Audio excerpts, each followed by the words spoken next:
Tamam, məncə başlaya bilərik. Əvvəla hamınıza qoşulduğunuza görə təşəkkür edirəm. Ə, Birincisi bunu demək istəyirəm ki, bu dərsdən sonrakı dərsimizdə yarışma kimi kiçik bir şey olacaq. Ümumilikdə bu günə kimi öyrəndiyimiz, yəni HTML üstəgəl CSS biliklərini, yəni edərək bir sayı düzəltməli olacaqsınız gələn dərs. Ə, Ondan sonra da belə ümumilikdə məsələn qruplarda paylaşılacaq və ən çox vot yığan sayt elə bil ki, onlara sertifikat təqdim olunacaq. Yəni belə bir sistem olunacaq. Ümumilikdə gələn günlərdə qrupda yazacağam, xəbər verəcəm. Bunun haqqında qeydiyyatını da göndərəcəm. Ümumilikdə bu dərs artıq CSS Flexbox keçmək istəyirəm. Gələn dərs dediyim kimi bir dəfə yarışma keçirdəcəyik, sonra yəqin ki 2 dənə də CSS keçəcəyik, ondan sonra JavaScript-ə başlaya bilərik. Tamam. Deməli, bugünkü dərsimizdə dediyim kimi Flexbox keçirik. Əslində keçən dərs biraz göstərmişdim, yadınıza düşürsə bunları düzəldəndə Flexbox nə olduğunu. Məsələn, yadınıza düşürsə keçən dərs inline-dan falan danışdıq və s. Ancaq demişdim ki, yəni ümumilikdə məsələn o inline falan köhnə olduğuna görə, yəni daha çox insan onları hal-hazırda işlətmir, həm də ki belə biraz pis işləyirlər. Ona görə Flex istifadə edirik. Flexi də bu günlərin yəni daha yaxşı başa salacağam. Ümumilikdə başqa kodları falan da var onun. Onların hamısını başa salacağam. Əvvəla keçən dərs haqqında kiminsə sualı var, nəsə vermək istədiyi?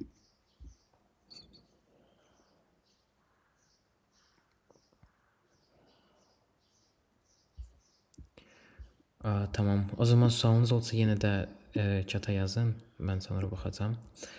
Deməli, ümumilikdə Flexbox nədir? Ondan başlayaq. Tamam. Ümumilikdə Flexbox nədir? Flexbox-a biz istifadə edirik ki, əsasən keçən dərs göstərdiyim divləri, div adlanan, yəni bu kodları gördüyünüzü daha düzgün məsələn pozisiya vermək üçün, yadınıza düşürsə biz margindən eləyirdik və s. Ancaq məsələn margindəki problem odur ki, əgər yadınıza düşürsə keçən dərs demişdim ki, məsələn telefon versiyasını falan düzəldəndə, məsələn margin falan biraz qırağa çıxa bilər də, yəni tam üstündə olmaya bilər. Bu da yəni çox da yaxşı bir şey deyil də. Ancaq məsələn bizdə Flexbox nə edir? Flexbox bizə kömək eləyir ki, ümumilikdə bütün skrinlər üçün düzgün olsun. Həmçinin məsələn gördüyünüz kimi mən burada ortaya qoymağa çalışmışam, amma gördüyünüz kimi biraz belə əyri-müyri alınıbdı. Ancaq Flexbox-la ümumilikdə bunu avtomatikləşdirəcək. Yəni avtomatik olaraq bu skrinin elə bil ki uzunluğunu götürəcək və ondan sonra hesablayacaq ki, yəni necə qoysa tam tən orta olar məsələn. Ümumilikdə bu günlərin onun haqqında danışacağıq. Deməli, yadınıza düşürsə, keçən dərs əsasən inline blok, bir də blokdan danışdıq. Blok onsuz həmişə vacibdir. Yəni, məsələn, default olaraq bütün hamısında display blok olur. Məsələn, gördüyünüz kimi, ancaq burada default deyil, çünki dəyişdirmişik, yadınıza düşürsə. Display flex yazmışam hal-hazırda. Məsələn, əgər mən bunu default eləsəm, yəni blok və ya sadəcə silsəm, gördüyünüz kimi belə aşağı düşəcək. Yəni yadınıza düşürsə demişdim ki, blok nə edir? Blok sözündən başa düşdüyümüz kimi bundan sonrakı yerin hamısını bloklayır yəni. Yəni bura heç nə qoymaq olmur. Ancaq flexin köməyi ilə bunu açmaq olur. Əvvəllər əslində float istifadə olunurdu flexin yerinə. Ancaq float əslində yəni biraz həm çox kod yazmalısınız floatu tam düzgün eləmək üçün. Həmçinin yəni biraz köhnə koddur deyənə, yəni onda da məsələn çox şey eləmək olmur. Ondan sonra inkişaf edərək CSS Flexbox yaratdılar. Ümumilikdə burada gördüyünüz kimi Flexbox-la məsələn belə yan-yana qoymaq olur. Məsələn kodu qaytarsam, bura blok yox, flex yazaq. Yəni gördüyünüz kimi yan-yana olur. Ümumilikdə məsələn bunların arasındakı boşluğu falan da çoxaltmaq olur ki, hal-hazırda mən margindən eləmişəm. Ancaq məsələn margini silsək, yəni default olaraq flex yazanda gördüyünüz kimi belə bir şey olur. Əslində Flexbox-un özünkü də var ki, yəni aralarında boşluq yaransın, ona gap deyilir. Onun haqqında da bu dərs danışacağıq. Deməli, ümumilikdə başa saldığım kimi Flexbox-a əsasən belə, məsələn, naviqasiya menyularında məhsul kartları, məsələn, kontaktomda göstərdiyim, ondan sonra məsələn, komanda üzvləri, şəkil qaleriyaları, qiymət bölmələri və s. Yəni, ən çoxu məsələn, buralarda istifadə olunur Flexbox. Yəni əsasən dediyim kimi keçən dərs danışdığımız kartlarda istifadə olunur. Kartda yadınıza düşürsə belə bir göstərilən şeydə hansısa ki, içində ya məsələn məhsul falan qoymaq olur, ya məsələn kiminsə haqqında nəsə məlumat. Yəni ümumilikdə kartı nəyə istəsəz istifadə edə bilərsiniz. Yəni bu CSS-də kart adlanır. Deməli, yəni ümumilikdə burada gördüyünüz kimi yenə də yadınıza düşürsə demişdim ki, div-ni valideyn kimi başa düşün. Yəni məsələn div-nin ən valideyn div-nin içində də div-lər yazmaq olur əlbəttə ki. Məsələn hal-hazırda burada mən sadəcə bir dənə div yəni burada da gördüyünüz kimi belə eləmişəm. Böyük div götürmüşəm. Yəni bunu məsələn belə fikirləşək gəlin. Bu məsələn baba kimi fikirləşin. Bunu məsələn atası kimi fikirləşin və bu isə uşaqlar olandır. Yəni ümumilikdə əgər bu div-lər gördüyünüz kimi məsələn bütün hamısı yan-yana durur. Yəni çünki bu böyük div-yə biz nə yazmışıq? ID-si bunun second-dır. Second-da biz nə yazmışıq? Display flex. Yəni second-ın içində olan div-ləri və ya bütün elementləri hamısını biz istəyirik ki, flexbox-da görsənsin. Flexbox-da da görsənmək üçün yan-yana olur. Məsələn, əgər mən tutaq ki, götürsəm, məsələn, burada görürük ki, ID first vermişəm. Əslində burada gördüyünüz kimi bir səhvlik də var. Yadınıza düşürsə demişdim ki, ID həmişə, yəni məsələn burada ID first yazmışamsa, burada yenidən qayıdıb ID first yaza bilmərəm. Amma yəni yenə də dediyim kimi bu çox böyük problem yaratmır. Ancaq JavaScript-də yaradacaq əlbəttə ki, ona görə bundan qaçınmaq lazımdır. Bunu fix eləmək üçün sadəcə nə edirik? ID-nin yerinə class yazırıq. Artıq class yazanda, yəni üçü də first olsa, yəni problem deyil. Və burada da əslində kodların heç hansı işlənməyəcək. Çünki yadınıza düşürsə ID-ni hashtag ilə yazırdıq, ancaq class-ı nöqtə ilə yazırıq. Yəni ümumilikdə bu hashtagləri sadəcə nöqtə eləsək, hamısı işləyəcək. Ancaq second-ı qoyuruq, çünki yəni second yenə də ID gedir, gördüyünüz kimi.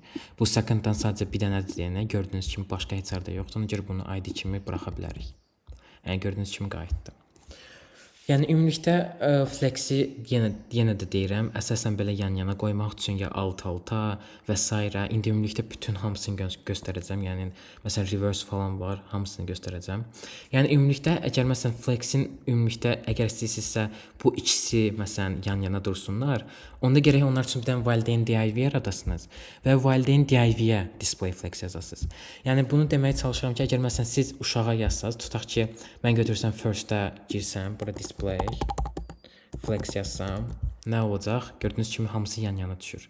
Yəni ümumilikdə bu kartın içindəki olan bütün məhsul, yəni bütün elementlərin hamısı yan-yana olur. Bu isə əlbəttə ki, istədiyimiz bir şey deyil. Ona görə bunu silək. Tamam. Yəni bunu da başa salım deməli, main axis əsas ox deyəndə, yəni bunda x, y kimi fikirləşə bilərsiniz. Main axis əsasən x sayılır, cross axis isə y sayılır. Bu nəyə görədir? Əsasən məsələn, deməli bizdə iki dənə şey var. Onların biri justify content-dir, biri isə align items-dir. Deməli x oxuna görə justify content-dan istifadə edirik. Yəni məsələn justify content-dan nə yazsaq, məsələn x-ə görə dəyişəcək. Tutaq ki, yəni nə demək çalışıram? Justify content-da məsələn left falan yaza bilərsiniz, right falan yaza bilərsiniz, center yaza bilərsiniz. Məsələn əgər left yazsaq, tutaq ki, bu tərəfə gedəcək, right yazsaq, bu tərəfə gedəcək, center yazsaq, bu tərəfə, yəni tam belə ortada olacaq. Ancaq yuxarı aşağı tərpənməyəcək. Niyə? Çünki yəni bildiyiniz kimi, yəni x oxu beləsinə gedir, y oxu isə yuxarıdan aşağı gedir. Əgər məsələn istəyirsinizsə, məsələn belə ortadan yox, səhifənin ortasına düşsün, məsələn. Yəni buradan yox, məsələn biraz bunu aşağı çəkək ki, bu səhifənin ortasına eləsin. Onda biz y oxunu istifadə edəcəyik. Y oxu isə align items-dır. Yəni bir sözlə deməyə çalışıram ki, əsasən justify content iki cür bizə kod var. Məsələn bunları yazsam yaxşı olar. Biri justify content-dir, biri isə align items. Məsələn əgər mən justify content-də center yazsam, align items-da da center yazsam. Yəni gördüyünüz kimi belə ortalaşdı, gördünüz? Yəni məsələn mən burada ta margindən istifadə etmirəm də. Məsələn mən bunları yenidən silsəm, yəni gördüyünüz kimi geri qayıdır. Yəni tam orta olur. Məsələn əgər mən second-da biraz məsələn tutaq ki, height əlavə eləsək, gördüyünüz kimi belə aşağı düşdü. Yəni ümumilikdə məsələn dediyim kimi align items y-dir, justify content isə x kimi sayılır. Yəni məsələn əgər mən tutaq ki, align items-ı silsəm, Gördüyünüz kimi bu yuxarı qalxacaq, amma yenə də ortada olacaq. Yəni nə mənada ortada? Gördüyünüz kimi, yəni x-ə görə ortadadır. Yəni bu qıraqdan da boşluq var, bu qıraqdan da boşluq var. Yox, əgər məsələn tərsinə eləsək, align items-ı qoysaq, justify content-ı silsək, onda gördüyünüz kimi bu səfər səhifənin ortasına düşür, ancaq qıraqlardan ortalanmır. Yəni bir sözlə align items səhifəni belə, yəni beləsinə görə ortalayır. Ancaq justify content səhifənin yəni beləsinə görə ortalayır. Yəni x oxuna görə, bu isə y oxuna görə. Əgər məsələn biz istəyiriksə tam səhifənin ortasından olsun, onda biz ikisini də yazırıq. Həm align item center, həmçinin justify content center. Yəni gördüyünüz kimi həm buradan belə ortalaşır, həmçinin buradan belə. Məsələn sual verə bilərsiniz ki, bəs məsələn height-ı mən silməzdən əvvəl gördüyünüz kimi align items yəni işləmir. Yəni nəyə görədir bu? Deməli, bu əslində məsələn biz dediyimiz kimi əsasən bu div-yə görə istifadə, yəni işləyirik. Bu second-a görə. Əgər mən məsələn girsəm inspect-ə, məsələn yadınıza düşürsə burada göstərirdim. Burada məsələn body-yə girim. Tamam. Gördüyünüz kimi ümumilikdə second-ı nə boyda göstərir? Yəni ümumilikdə məsələn bura kimi göstərir. İndi oxuna göstərə bilmirəm. Yəni ümumilikdə məsələn bura kimidir. Ona görə align items center yazanda bu çalışır elə ki, bura kimi, yəni bu xəttə kimi bunu ortalasın. Əgər mən məsələn qayıtsam, align div-in məsələn height-ını çoxaltsam, məsələn incə kimi 1000 piksel qoysam, məsələn bu səfər baxa bilərik ki, gördüyünüz kimi bura kimi olur xətt. Və bura kimi olanda çalışır ki, bu div-in içində tam belə ortalasın. Yəni ümumilikdə məsələn əgər xətt bura kimidirsə, onda çalışır ki, məsələn bura kimi ortalasın. Eyni şey də justify content-a görədir. Məsələn əgər height-ın yerinə width yazsaq məsələn, bir dəqiqə. Tamam. Məsələn gördüyünüz kimi indi 1000 piksel çox azdır deyənə işləmir. Məsələn əgər mən tutaq ki 1500 falan yazsam, yəni gördüyünüz kimi tam orta sayılmır səhifəyə görə. Ancaq bunu əgər üstünə yenə də hover eləsək, gördüyünüz kimi məsələn harda bitir? Burada bitir də ləbi ki. Yəni xətt bura düşür. Yəni bura kimi ölçür. Bura kimi yəni necə el etsəm ortada durar da. Başa düşdünüz yəni. Ümumilikdə bu buna görə istifadə olunur. Məsələn əgər istəyirsinizsə full screen olsun, onda width-i sadəcə silin. Çünki width həmişə default olaraq gördüyünüz kimi bizdə display blockdur deyənə, yəni ümumilikdə default olaraq həmişə tam belə bütün ekranı götürür. Ancaq height ancaq məsələn alt istəsəniz ki, tam belə səhifənin uzunluğu olsun. Onda yəni height yazmalısınız. Height da yazandan sonra məsələn özünüz ya faizlə də yaza bilərsiniz, ya məsələn piksellə də yaza bilərsiniz. Məsələn mən hal-hazırda piksellə yazacağam. Tutaq ki 1000 piksel. Ona görə yəni götürəcək ümumilikdə yəni bunun 1000 pikselinin ortasına qoyacaq. Bunun haqqında kimisə sual var. Yəni ümumilikdə bunu başa düşdünüz nə deməyə çalışıram?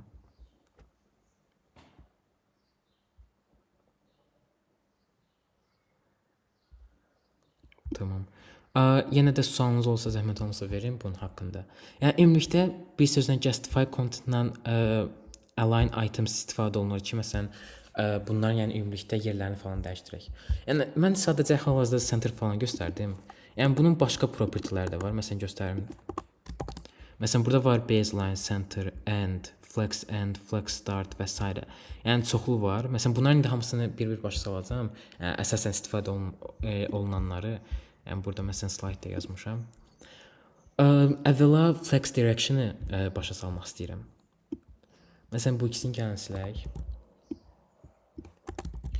Yadınıza düşürsə, yəni demişdim ki, flex-lə sadəcə yan-yana qoymaq olmur da. Məsələn, əgər flex direction məsələn götürsək, default olaraq flex direction həmişə row olur.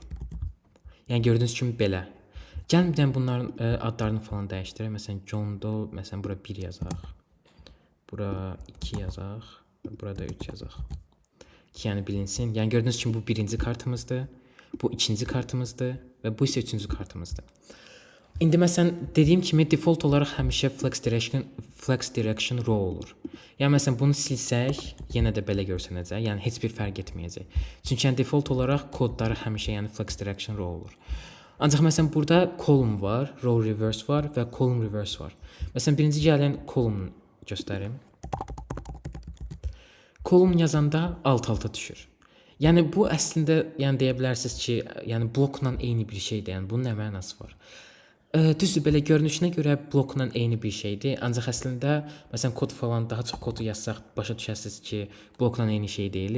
Yəni blok ümumilikdə burdan götürür, bura kimi bütün yəni space-i bloklayır ki, bura heç nə qoymaq olmasın. Ancaq bizdə hal-hazırda flex-dir deyənə, ümumilikdə məsələn bunun yanına əgər margindən falan gətirib, yəni bura nəsə qoymaq olar, yəni meşatçılıq olmayacaq. Yəni ona görə məsələn flex direction column yazanda yəni alt-alt olur. Yenə də məsələn həmçinin bir başqa da fərqi odur ki, məsələn gap falan bu səfər istifadə etmək olur. Bizdə display flex-i deyənə, yəni column olmasına baxmayaraq gap da istifadə etmək olur. Yəni məsələn gap yazsaq, burada belə boşluq yaranacaq ki, onu indi göstərəcəm. Ondan sonra row reverse var. Gördüyünüz kimi row reverse yazanda tərsinə qoyur. Yəni ərəb hərfləri kimi fikirləşə bilərsiniz. Məsələn ərəb hərfləri necə olur? Burdan gəlir. Yəni gördüyünüz kimi 1 2 3. Ancaq əvvəl nə tər idi? Burdan gəlirdi 1 2 3. Və column reverse var. Column reverse-də gördüyünüz kimi yenə də birinci 3-dən başlayır, sonra 2, sonra 1. Yəni bir sözlə reverse nə deməkdir? Yəni bunu başdan ayağa elə bir ki dəyişdiririk, elə bir ki 180 dərəcə belə bir şey. Əsasən yəni flex direction-a görə bu 4 istifadə olunur. Ola bilsə məsələn başqaları da var, amma yenə dediyim kimi əsasən bunlar istifadə olunur deyənə bunları başa salıram. Tamam. Ondan sonra elə bir ki justify content haqqında danışaq. Yadınıza düşürsə, yəni yenə də dediyim kimi justify content x-ə görə dəyişir. Yəni məsələn bu səfər kodları yazmayacağam, çünki belə ümumilikdə belə göstərmək daha rahat olur məncə. Məsələn əgər justify content flex start yazsaq, yenə də default kimi standart. Yəni default olaraq flex startda olur. Center-ı göstərdiyim kimi ortalayır. Flex end yazsaq, onda məsələn sol tərəfdən yox, sağ tərəfə çəkiləcək. Yəni ekranın tam sağına gedib yapışacaq. Space between ancaq göstərmək istəyirəm əslində. Məsələn column bunu silək ki yan-yana düşsün. Və məsələn justify content space between.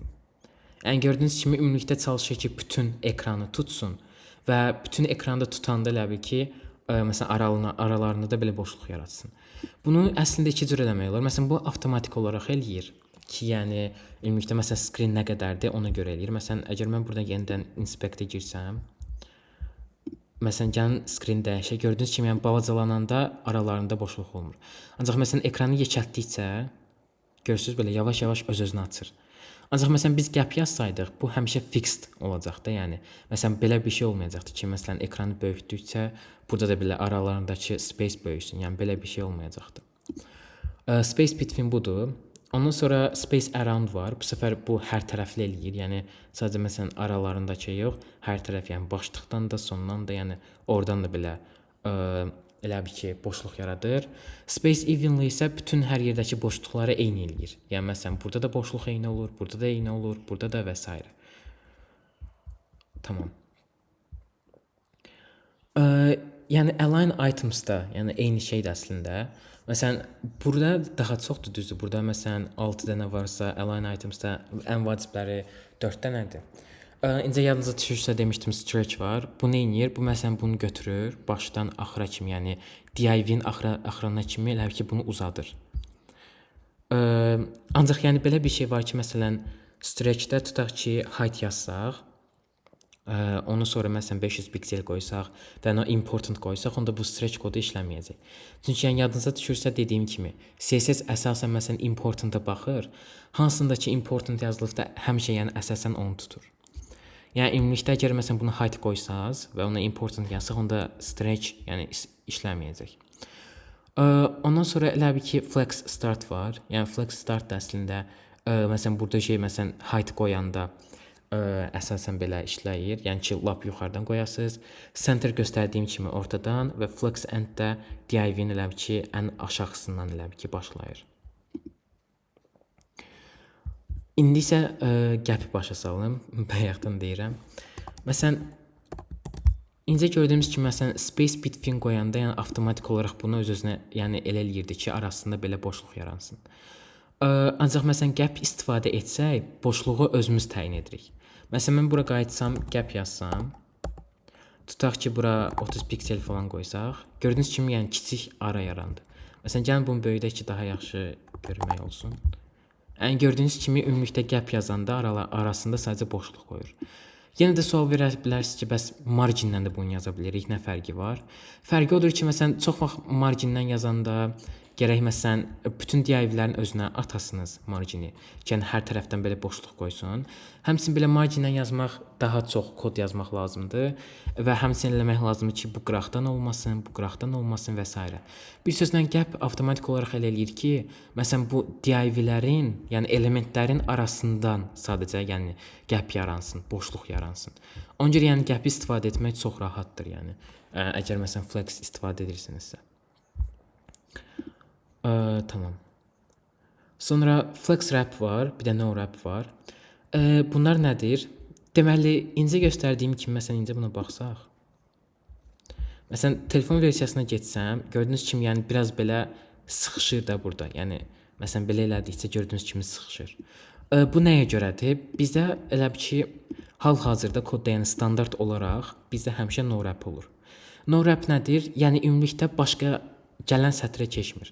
Məsələn, tutaq ki, yadınıza düşürsə belə, ya da belə məsələn WhatsApp-da falan mesaj yazanda görürsüz belə telefonda məsələn adi burada yazanda tutaq ki, mən yazayım. Burada bilmirəm işləyəcək. Aha, gördüyünüz kimi aşağı düşür avtomatik olaraq.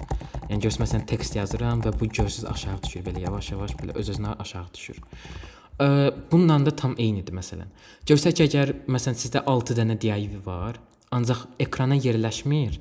Onda əgər məsələn siz yazsınız wrap, flex wrap, wrap yazsanız, onda avtomatik olaraq elə ki, bu aşağı salacaq bunları. Yəni məsələn, tutaq ki, 4 dənə əlavə elədik, burada yer çatmır və qırağa çıxmalıdır ekrandan. Onda avtomatik olaraq bunu belə aşağı salacaq. Yəni ümumilikdə wrap-də belə işləyir. Tamam. Yəni əslində bu wrap-i işlətməyiniz çox yaxşıdır. Yəni məsələn kart falan yazanda çox tövsiyə olunur. Ancaq yəni bir dənə də şey var ki, məsələn bilmirəm gələn dərslərdə ola bilsin bunu da keçdim. Karusel deyə bir şey var. Karusel nədir? Elə bir ki, məsələn görübsünüz yəqin ki, şəkillər belə məsələn böyük belə şəkil olur. Avtomatik olaraq belə yavaş-yavaş gedir. Məsələn sizə göstərim. Məsələn bizim saytda ən başlıqda açılsa, aha. Məsələn, saytımızda ən başda ümumilikdə bizdə də karusel istifadə edirik. Yəni gördüyünüz kimi belə bir şəkildir. Gördüyünüz belə, yəni şəkil gedə-gedə dəyişir. Yəni ümumilikdə buna şey deyilir, karusel deyilir. Başqa məncə qoymamışıq heç harda. Yəni karusel odur ki, məsələn ya kartlarla da eləmək olur. Məsələn kontaktomda var ki, məsələn belə yavaş-yavaş belə çöndərsiniz əlinizlə. Yəni o nəyə görə istifadə olunubdur? Ki məsələn yenə dediyim kimi əgər yer olmasa, onda məsələn karusel istifadə olunur. Ki məsələn bir anda 3 dənəsini göstərir. Ondan sonra animationdan məsələn buradan biri itir, buradan biri çıxır. Yəni ona karusel deyilir. Yox əgər məsələn özünüzü yormaq istəmirsiniz, karusel olmasın, onda yəni çox vaxt bu istifadə olunur. Flex wrap. Ki məsələn ekranın qırağına çıxmasın, yəni altına salsın belə ki, belə alt-alta belə sərgəli görsənsin. Karuseli ola bilsin, yəni gələn dərslərdə başa saldım. Yəni ona da JavaScript lazımdır əslində. JavaScript-i keçəndə ümumilikdə onu da başa salaram. Tamam. Yəni bu heç. Əslində bu navigation bar da var. Deməli navigation bar yadınıza düşürsə, yəni bunu başa salmışdım. Semantik HTML keçəndə. Əslində düzdür, çox da belə lazım deyil bu nav kodu. Ancaq yenə də məsələn navigation bar yaradanda çox vaxt insanlar nav istifadə edirlər. Düzdür, belə div də yazmaq olur bu navin yerinə, amma yəni heç bir fərqi yoxdur. Yəni burada ümumilikdə nəyə başa salmaq istəyirəm? Çox vaxt belə navigation barlarda həmişə space between istifadə olunur. Məsələn justify content space between. Məsələn yenə də eyni Rise Together saytına qayıtsaq, burada da elədir gördüyünüz kimi. Yəni məsələn bu hər bir bu buttonun üstünə space between yazılıbdır, flex direction. Ki məsələn buradan da boşluq yaratsın, buradan da boşluq yaratsın, buradan da boşluq yaratsın və s. Yəni bunu avtomatik olaraq detect eləyir. Məsələn görür ki, burada belə boşluq, yəni məsələn mən buna nə etmişəm? Buna padding qoymuşam bu loqoya. Ki məsələn buradan biraz belə aralı olsun. Və burada padding olduğuna görə buradan hesablanmır. Yəni ümumilikdə bu aralarındakı yəni boşluğa görə flex space between eləyir. Yəni ümumilikdə bunu başa salmağa çalışıram ki, çox vaxt məsələn navigation bar düzəldəndə əsasən bunlardan istifadə olunur. Justify content space between çən aralarında belə ümumilikdə boşluq yaransın. Yəni bu da əslində çox rahatdır. Yəni dediyim kimi, çünki məsələn telefon versiyasına falan düşəndə avtomatik olaraq yəni azaldır, çoxaldır və s. Tamam. Yenə də yəni eyni şeydir əslində. Bundan yaratmaqdır bu. Yəni göstərir ki, belə aralarında boşluq falan yaratmaq olur və s. Bu gallery-də nədir? Elə ki, yəni məsələn şəkilləri də yenə məsələn Rise Together saytına qayıtsaq, eyni şey əslində orada da var. Məsələn buradan belə aşağı düşsək, gördüyünüz kimi burada da əsasən onlardan istifadə olunubdu. Düz yəni burada biraz daha çətin şey istifadə olunubdu, CSS istifadə olunubdu. Yəni nə mənada? Məsələn burada sadəcə yazmamışıq ki, tutaq ki flex wrap ya da justify content center ki, yəni ümumilikdə belə bir şey alaq. Yəni burada gördüyünüz kimi elə şəkil var, tam belə götürür, elə şəkil var, götürmür. Burada əslində grid istifadə olunubdu. Gridi də başa salacağam. Yəni gələn dərslərdə. Yəni grid əslində çox yaxşı bir şeydir ki, yəni avtomatik olaraq ümumilikdə semantik HTML-ə oxşayır, ancaq yəni semantik HTML-dən daha funksiyalıdır. Ki, yəni həmçinin daha rahatdır istifadəsi. Yəni o da əslində çox yaxşı şeydir ki, məsələn ümumilikdə elementləri falan saytda düzgün belə yerləşdirmək üçün. Tamam. Burada yenə də yadınızda düşürsə demişdim ki, VH deyə bir kod var. Yəni view screen height. Bu nə edir? Ümumilikdə tam ekran qoymaq üçündür. Yəni gördüyünüz kimi məsələn incə mən də qoymuşdum, 1000 piksel yazmışdım. Ki, yəni məsələn aşağı düşsün, ondan sonra burasını belə ortalasın. Ancaq ümumilikdə əgər istəyirsə tam belə ekrana görə bunu avtomatik olaraq detekt eləsin. Məsələn telefon ekranına görə və ya tablet ekranına görə. Onda yəni VH yazırıq və bu da avtomatik olaraq elə bil ki, bütün məsələn ekranın pikselini götürür və onu elə bil ki, buna çevirir də. Yəni bir sözlə belə bir şeydir. Məsələn yadınızda düşürsə demişdim, əgər tən orta istəyirsinizsə, həm belə üfüqi şəkildə justify content-ı yazsınız, həmçinin align items-ı yazsınız ki, yəni tam centered olsun. Bura kimi ümumilikdə kimisə sual var, nəsə?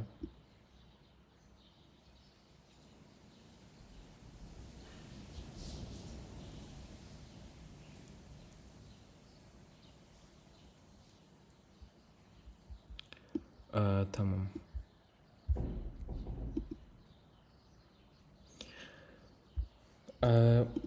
Yəni bunlar gələn dərs belə burada sadəcə göstərməyə çalışıram ki, gələn dərslər ki, belə bir sayt veriləcək, yəni ümumilikdə. Məsələn, bir dənə landing page veriləcək ümumilikdə.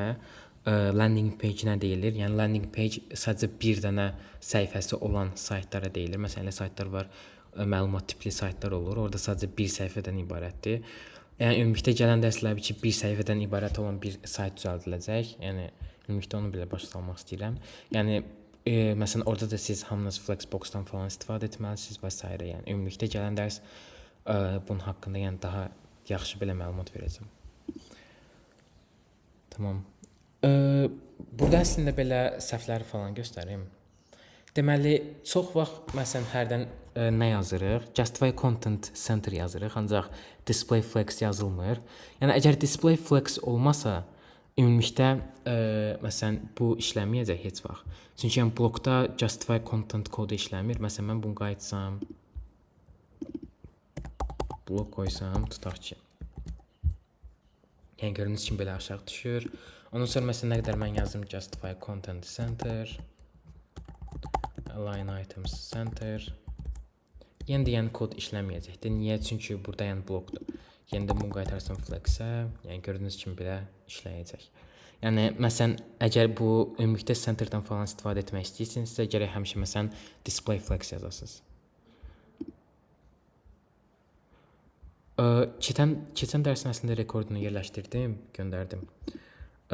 Bu dərsinkini çalışaram bu gün eləyim, göndərərəm ümumilikdə. Amma yəni məsələn başa düşmədiyiniz yenə nəsə varsa, mənə həmişə şəxsidən yəni yaza bilərsiniz. Belə elə uşaq var əslində yazırdı.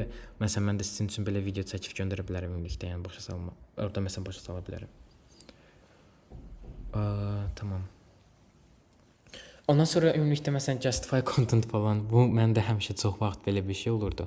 Əvvəl məsələn mən VS Code istifadə eləmirdim. VS Code-da isə məsələn gördüyünüz kimi avtomatik olaraq yazanda ümumilikdə özü çıxır, sonra belə enter vuranda yazılır. Yəni məsələn elə olur ki, məsələn gələcəkdə əslində bu VS Code çox da yaxşı bir şey deyil. Məsələn gələcəkdə işdə falan intervyuda yazanda, məsələn, onlarda əsasən Google Docs verilirsə, yəni Google Docs-a başa düşmür də ki, bu koddur. Onu nəyə görə verilir ki, görsünlər ki, yəni həqiqətənmi kodları siz belə memorize eləyibsiz ya yox. Çünki yəni VS Code-da yenə də dediyim kimi, məsələn, ilk hərfin falan yazanda çıxır oradan sıraz belə enter bassız. Heç məsələn tutaq ki, justify content yadımdan çıxıbdı kod. Məsələn, axırında isə align, justify falan nəsə belə bir şey qalıbdı. Yenə də belə hərflərini yazanda avtomatik olaraq elə ki, VS Code mənə görə yəni göstərəcəkdi orada.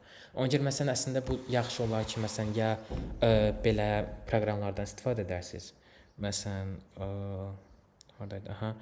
Məsələn, Notes proqramlarından falan. Əslində Windows-da notebook olmalıdır. Yəni öz-özünə downloaded. Məsələn, ora girəsiz, hərdən belə öz-özünə belə kod yazasınız ki, məsələn, gələcəkdə yenə də dediyim kimi. Düzdür, belə gələcəyə hələ ki var, universitet falan bitirənə kimi. Ancaq yenə də məsələn indidən trenirovka falan eləmək istəsəz yenə də belə girə bilərsiniz. Məsələn, özünüz üçün orada kodlar yaza bilərsiniz. Tam beyninizdən də ki, məsələn, VS Code falan sizə kömək eləməsin. Elə eləyəndə həm daha sürətli yazsınız, həmçinin belə kodlar falan daha yaxşı yadınızda qalır. Burada da yəni əslində belə məsələn çox vaxt display flex yazanda yenə də dediyim kimi hamısı belə alt kartın hamısı belə sıxışıq ola bilər. Bunu düzəltmək üçün biz nə edirik? Flex wrap yazırıq ki, belə alt-alta düşsünlər, yəni ki, ekran çıxmasınlar. Bu da yəni common mistake-lərdən biridir. Çünki məsələn elə sayt var, telefonda girirsiniz, görürsüz ki, belə ekran nəsə sürücür də belə əlinizdən eləyibsə sürücür. Çünki belə çox uzun eləyibdilər bu kartları falan, ona görə tam belə ekrana yerləşmir. Bunu əslində buraxa bilərik. Tamam.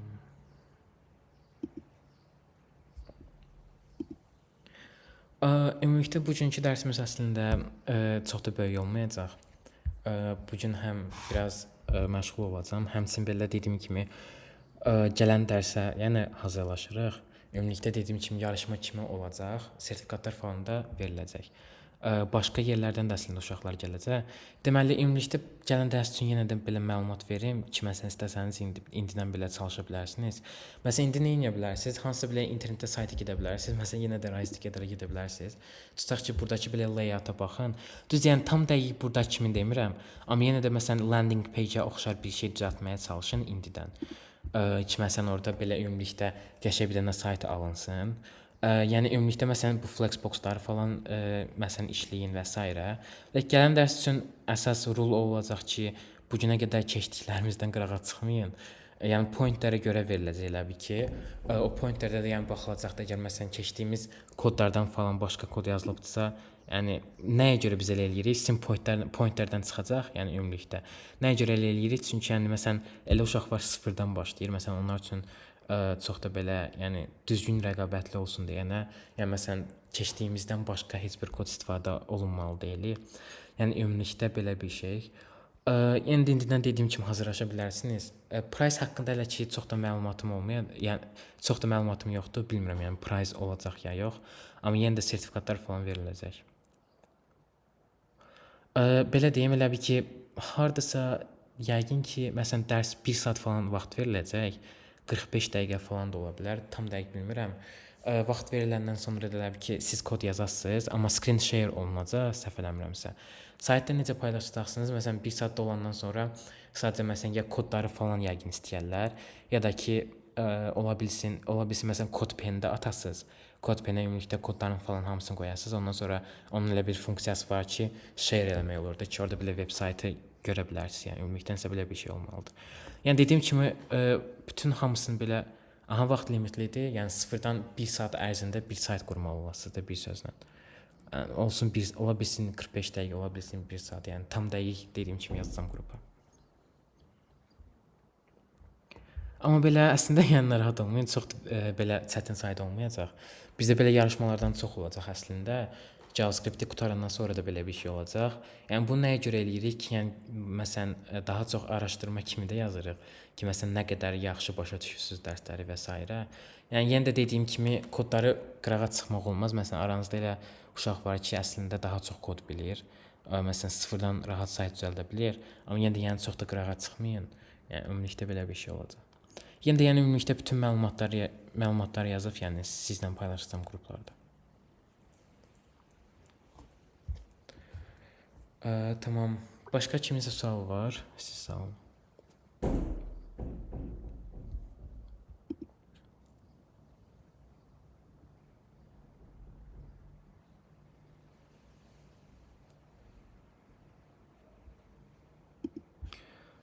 Tamam. Onda heç kimin sualı yoxdursa məncə yekunlaşdıra bilərik bu dərslik.